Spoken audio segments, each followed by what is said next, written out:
Sejam todos bem-vindos à nossa primeira edição do evento PetX. Primeiro de tudo, eu só queria dar uma breve introdução aqui ao nosso evento, dizendo que esse é um vídeo gravado. Então, o que vocês estão vendo aqui, a gente já gravou, a gente disponibilizou no YouTube, e o YouTube está fazendo como se fosse formato de estreia, como se fosse um filme no cinema. Ele está liberando o vídeo aos poucos no horário que a gente programou ele. Bom, então, a gente não vai estar aí ao vivo, mas a gente tem uma equipe só para ficar no chat. Então, se tiver qualquer dúvida, qualquer pergunta que queira fazer para nossa palestrante, pode deixar aí no chat. Também vai ter um link aí na descrição com um formulário para vocês mandarem suas perguntas para a gente. E eu gostaria de convidar a todos também para o bate-papo, que dessa vez vai ser ao vivo, na quinta-feira, dia 2, que é daqui 2 dias. Então, se você gostou aqui do tema, quer ouvir mais, quer fazer alguma pergunta, ficou curioso, pesquisa amanhã, hoje, e na quinta-feira volta aqui para nosso canal do YouTube, já se inscreve aí para o YouTube te enviar notificação para você não perder nada desse evento maravilhoso. E o evento em si, ele busca trazer vários temas de diversas áreas do conhecimento para expor para vocês como está cada uma dessas áreas. Então, não necessariamente serão temas da engenharia. Bom, dito isso, eu vou convidar agora a nossa palestrante Juliana para começar a sua palestra e falar um pouco sobre a engenharia para vocês no cenário atual. Fica à vontade, Juliana. Boa noite, futuros engenheiros e engenheiras. Eu sou Juliana Fará, engenheira mecânica, pós-graduada em engenharia de confiabilidade e técnica mecânica. E hoje eu vim aqui compartilhar um pouco da minha experiência com vocês. Afinal, o que a gente tem de conhecimento a gente precisa passar para todos os demais aí ao nosso redor, né? A gente tem que focar muito no desenvolvimento das pessoas e isso é muito importante. O compartilhamento é um dom. Então eu quero fazer isso com vocês hoje. Falar um pouquinho da minha experiência. Tenho 18 anos na área de engenharia de manutenção. Na verdade, eu iniciei como estagiária técnica de mecânica em 2003, aos 17 anos. Né, tive uma longa carreira aí. 18 anos pode não ser muito para muitas pessoas, mas eu considero uma grande bagagem aí. Comecei como estagiária técnica, atuei na área de preditiva, onde eu pude me especializar em análise de vibração. Fui coordenadora de grandes equipes, coordenadora de grandes paradas de manutenção por esse Brasil afora. Já estive como gerente de engenharia, tá? Atuando de forma nacional por uma prestadora de serviço, e atualmente eu sou gerente de engenharia de manutenção e confiabilidade na Suzano Papel e Celulose. E o que eu trago para vocês hoje? Uma grande questão. O que tem a ver a engenharia com a indústria 4.0? Como que elas se conectam? Como que a gente consegue conectar esses dois assuntos? Acredito que sejam alguns paradigmas, alguns questionamentos que cada um de vocês tenha, e aí eu vou trazer um pouco da minha experiência para que a gente possa aí estabelecer algumas quebras de paradigma, que a gente possa enaltecer um pouco mais essas duas áreas. Então assim, a indústria 4.0, ela é a quarta revolução industrial. Se a gente voltar um pouquinho no tempo, lá no século XVIII, a gente teve a primeira revolução industrial, quando iniciou a mecanização por uma necessidade de produção de água e vapor. Depois, no século XX, a gente teve foi o segundo marco da Revolução Industrial, que foi a produção em série. E em 1970, mais ou menos por ali, a gente teve a terceira Revolução Industrial, que até então é a que nós conhecíamos, que é a parte de automatização, a parte de robótica, CLPs e tudo mais. Só que aí, em 2011, na Feira de Hannover, lá na Alemanha, o que se toca? Toca-se no assunto da indústria 4.0. E aí começa uma grande revolução, que é a que nós estamos vivendo agora, que é a da indústria 4.0. E o que é isso? São cidades inteligentes, são fábricas inteligentes, mas isso veio para ficar? E aí eu gostaria que vocês refletissem um pouco. Olha só o momento que nós estamos vivendo. A pandemia está fazendo com que nós possamos trabalhar em home office conectados com todo mundo. E isso é um ponto importante, e isso é a indústria 4.0, isso é tecnologia, porque a indústria 4.0 é o que? É a integração de várias técnicas. Então, se a gente avaliar rastreabilidade, conectividade, massa de dados, Big Data, IoT, realidade virtual, realidade aumentada, rastreabilidade, como eu já tinha falado, através de QR Code, de celulares. Hoje a gente consegue ter muito acesso a várias coisas ao mesmo tempo. Alguém consegue viver sem um celular hoje? Eu acredito que vai ter um ou outro que vai dizer que sim, mas na grande maioria não, pelas possibilidades que a gente tem com ele. Então o que eu queria que vocês parassem para avaliar?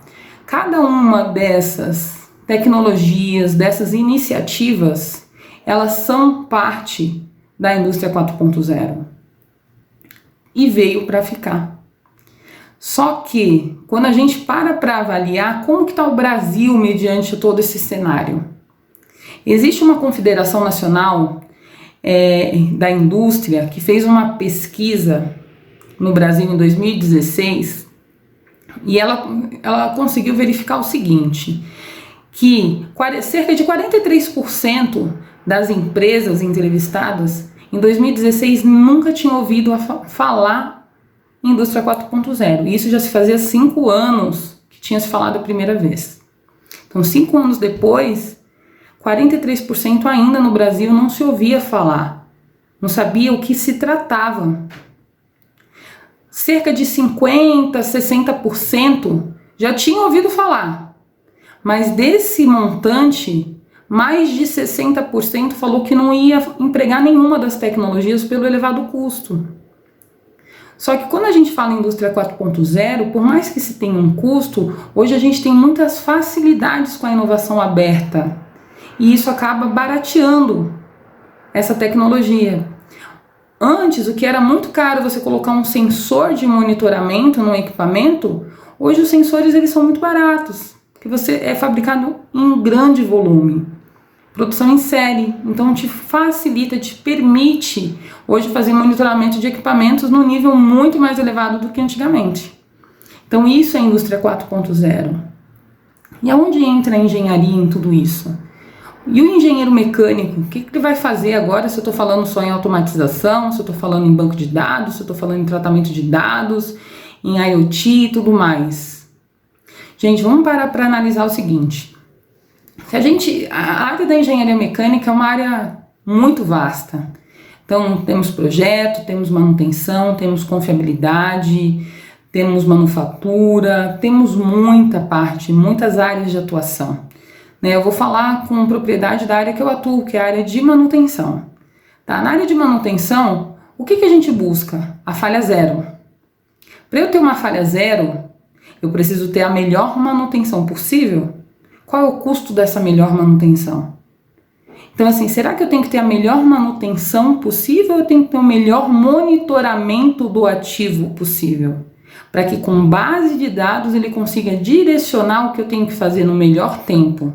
E aí sim, fazer uma otimização da vida desse ativo. Isso quem faz é o engenheiro. Esses estudos é o engenheiro que faz. Ele precisa analisar, avaliar o que os softwares hoje dão, o que eles nos direcionam. A gente tem toda a parte de machine learning, tem a parte de big data que já estão ali armazenados, a computação cognitiva que vai conseguir te direcionar. Certa vez eu estava participando de um workshop com a IBM, onde eles levaram para nós sobre o Watson. O Watson é uma computação cognitiva e eu achei fantástico.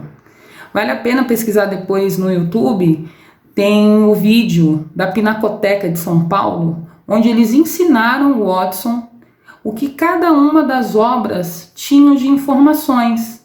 Então, cada pessoa que ia visitar a Pinacoteca, ela fazia algumas perguntas para o computador. E o computador respondia. E isso é inteligência artificial. Isso é a computação cognitiva. Isso a gente pode pegar e atrelar para melhorar o nosso dia a dia. É incrível, mas é verdade, é real. Utilização de drones, a gente não tinha isso não era possível.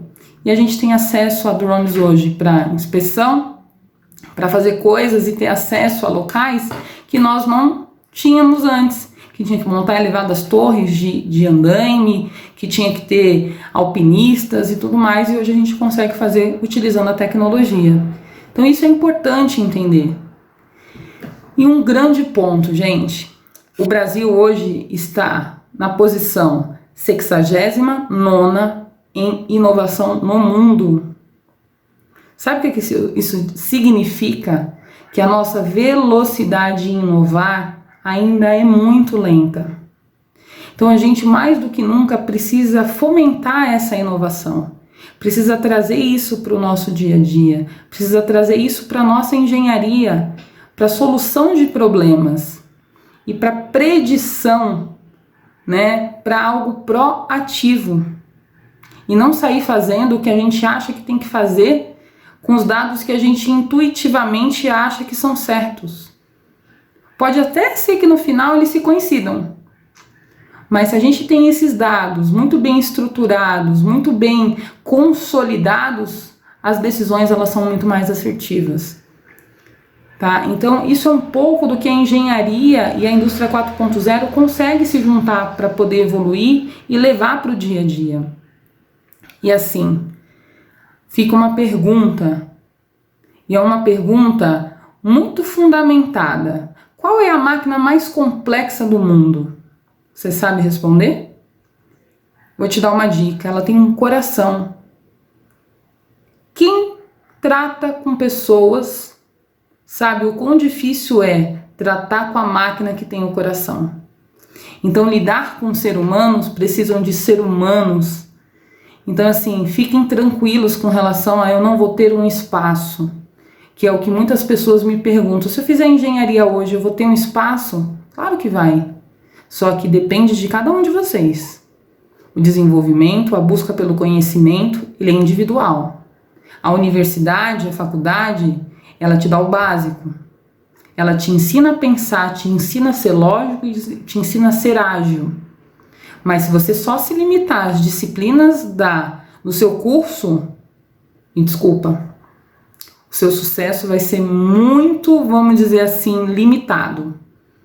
Então não se limite, ultrapasse todas as barreiras, vá em frente, busque cursos. Hoje em dia a gente está com N cursos online gratuitos, vai ler, a leitura ela é fundamental para o desenvolvimento.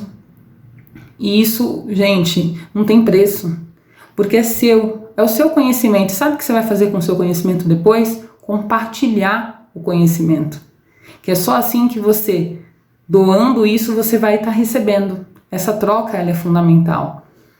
E aí muitas pessoas me falaram assim, poxa Juliana, mas eu faço engenharia e aí eu vejo lá um monte de CEOs, de gerentes, de presidentes de determinadas situações tal, e eles são tudo engenheiro, mas eu faço engenharia para fazer cálculo e daqui a pouco eu estou lidando com pessoas. É uma escolha, e a escolha é sua. E sabe por que os engenheiros de sucesso hoje no Brasil, eles têm posição de gestão? Pela capacidade e agilidade tanto de solucionar problemas quanto de tratar com pessoas. Claro que tem um percentual que gosta de tratar com máquinas, os calculistas, os projetistas que preferem trabalhar dessa forma, e não tem nada de errado, tá tudo bem. Então são esses pontos que você tem que avaliar. Hoje, vocês que estão na universidade, às vezes se perguntam, eu vou seguir a área técnica ou a área de gestão? Não se pergunte isso.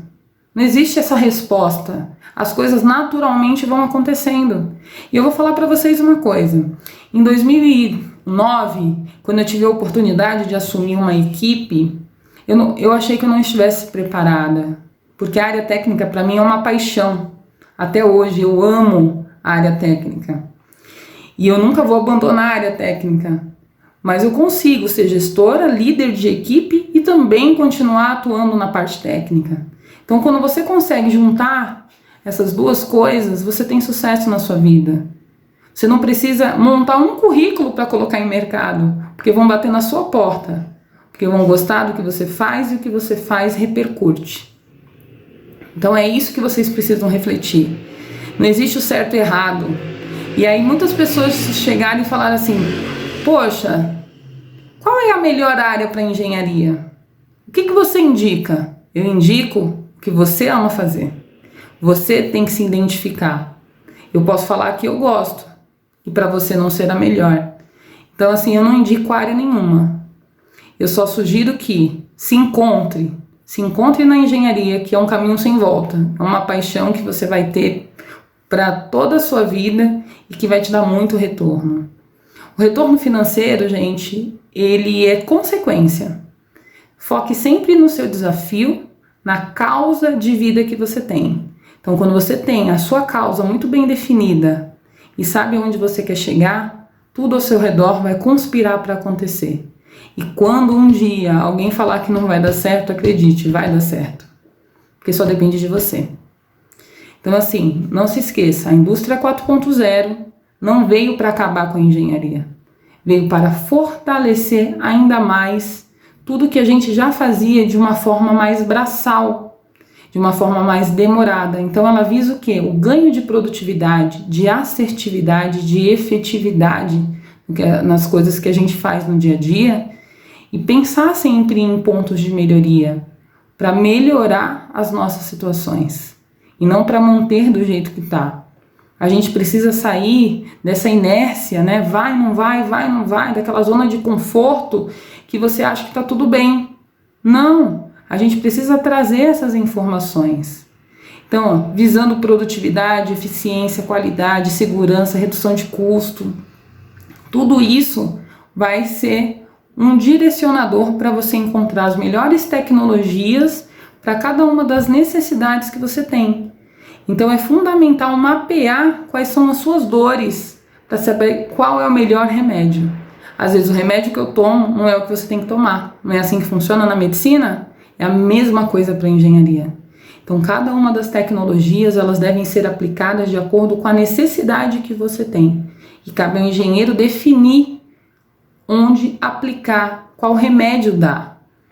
Seja ele na área de projeto, na área de cálculos, na área de desenho, na área de manutenção, na área de engenharia, de confiabilidade, de manutenção, de meio ambiente, de segurança, seja ele qual for. Mas cabe a você saber a lista de remédios possíveis para a lista de sintomas existentes. E aí você consegue fazer o quê? Uma junção. Eu sei o que eu tenho e eu sei o que é possível fazer. Junto isso e tenho sucesso no meu resultado. Acho que é um pouco do que eu queria passar para vocês hoje. Dá pra gente fazer vários bate-papos assim. A gente vai ter mais algum encontro aí para conversar um pouco mais. Mandem as perguntas, né? O que vocês tiverem, já formulem. E o que tiver ao meu alcance aí que eu possa compartilhar com vocês, com certeza a gente vai estar fazendo. Tá bom? Um abraço a todos e até mais. Então, pessoal, essa foi nossa palestra aqui do PetX na primeira edição. Eu espero que todos tenham gostado. Lembrando, se inscrevam aí no nosso canal, tá tudo aí na descrição do vídeo. Tem o nosso Instagram, nosso Facebook, também tem o LinkedIn da Juliana. Se você ficou interessado pelo que ela falou, dá para saber um pouco mais do trabalho dela lá no LinkedIn dela. Tem toda a carreira profissional dela lá, bem explicada. E, por favor, avaliem essa palestra para a gente saber se vocês gostaram e voltem no dia 2, em quinta-feira. Eu estou esperando vocês aqui às 6h30 da noite. Muito obrigado, pessoal!